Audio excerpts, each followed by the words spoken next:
Fossey. Your talents are wasted on the medical profession. Will handed him the log, sniffing loudly. At the far end of the counter, the new orderly was filling out med sheets.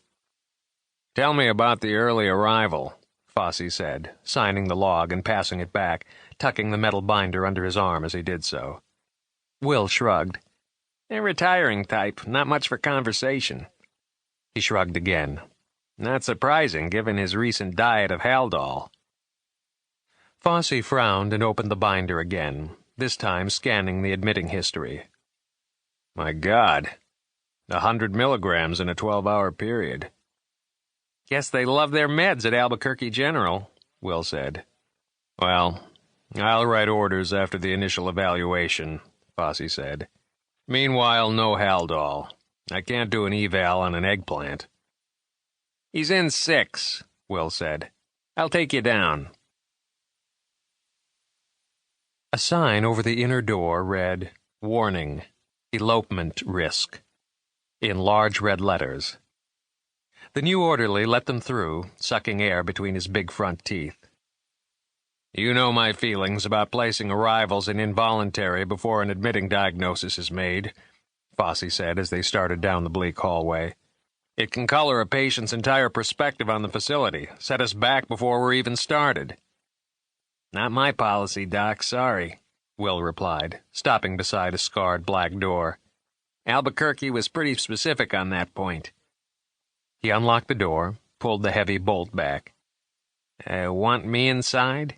he asked, hesitating. Fossey shook his head. "I'll call if he gets agitated," he replied. The patient lay face up on the oversized transport stretcher, arms at his sides, legs straight to the ankles. From his doorway perspective, Fossey was unable to make out any facial features save a prominent nose and the knobbed arch of a chin, stubbled from a couple of days' growth. The doctor closed the door quietly and stepped forward, never quite used to the way the floor padding rose obligingly around his shoes. He kept his eyes on the prone figure. Beneath the thick canvas straps that crossed the stretcher, bandolier-like, the chest rose slowly, rhythmically. At the end, another strap stretched tightly across the leather ankle cuffs. Fossey braced himself, cleared his throat, waited for a reaction. He took a step forward, then another, mentally calculating. 14 hours since the release from Albuquerque General. Couldn't be the Haldol keeping him quiet. He cleared his throat again. "Good morning, Mr.—" he began, then looked down at his binder, searching for the name. "Dr. Franklin Burt," came the quiet voice from the stretcher. "Forgive me for not rising to shake your hand, but as you can see—" The sentence was left incomplete. Fossey, startled, moved up to look at the patient's face. Dr. Franklin Burt. He knew that name. He glanced down at the chart again, flipping the top page. There it was. Dr. Franklin Burt, molecular biologist, M.D., Ph.D., Johns Hopkins Medical School. Senior scientist, Gene-Dyne Remote Desert Testing Facility. Somebody had placed marginal question marks next to the occupation. "Dr. Burt?"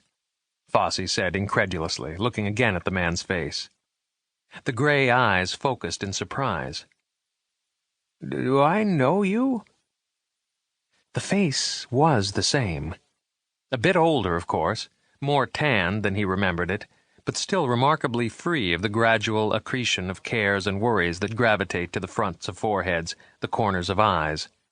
There was a gauze bandage on one temple, and the eyes were badly bloodshot. Fossey was shaken. He'd heard this man lecture. In a way, the course of his own career had been shaped by admiration for this charismatic, witty professor. How could he possibly be here, in 4-point leather restraint, surrounded by mattressed walls? "It's Lloyd Fossey, Doctor," Fossey said. "I heard you speak at Yale Med School. We spoke for a while afterwards about synthetic hormones." Fossey found his mind reaching out to the man on the stretcher, willing Burt to remember. A moment passed.